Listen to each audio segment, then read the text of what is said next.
Well, good afternoon. So we're done with the DV59 from Mac Fasteners in Kansas City.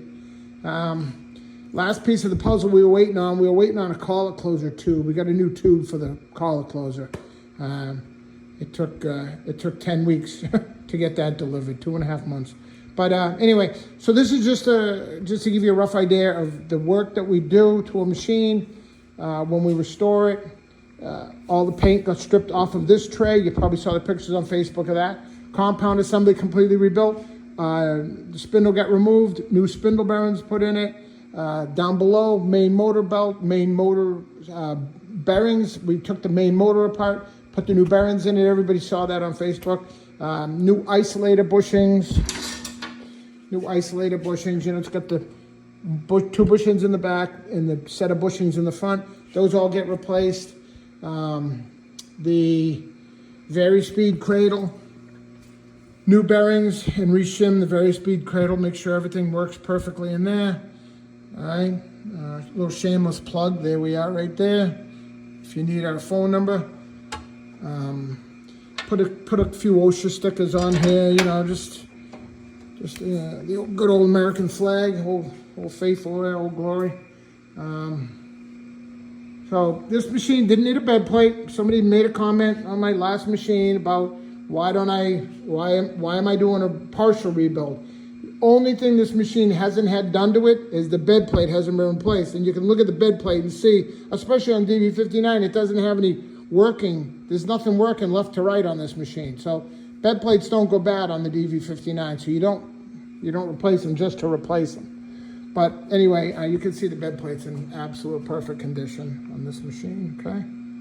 And like I said, new spindle bearing, okay?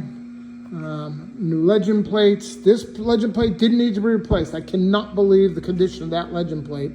But being on a machine that's probably, this machine probably from like 1980, 75, 80, something like that. But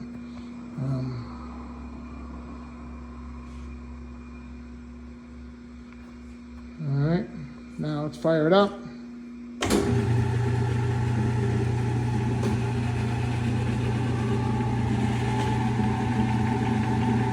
Bearings are cold.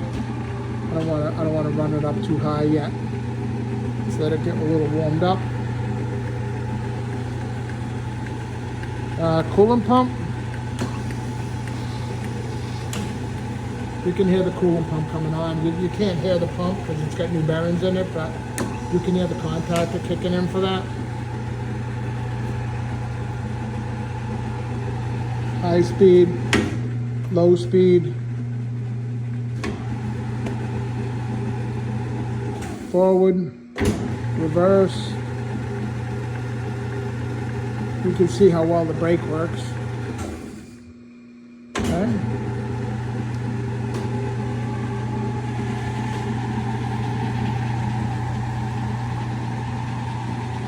All right, so that's it.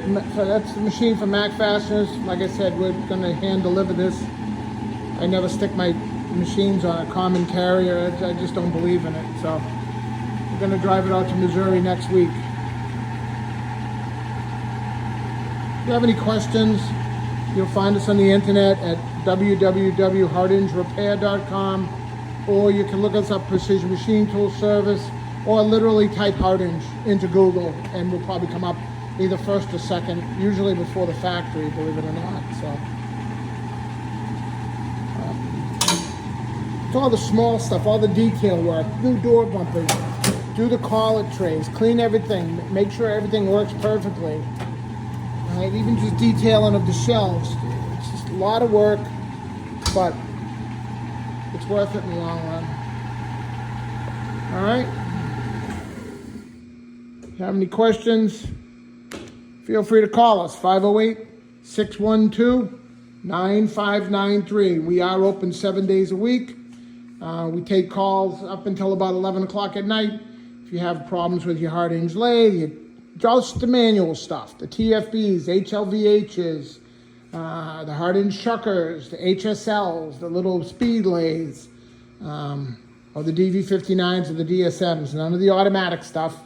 There's not really any parts even available for them anymore. But anyway, look us up, and give us a call if you need us. Sorry about the wet shop. We had to move everything. We had a little bit of a flood in here because of the stupid rain and snow today while I was away. Well, anyway, have a good weekend.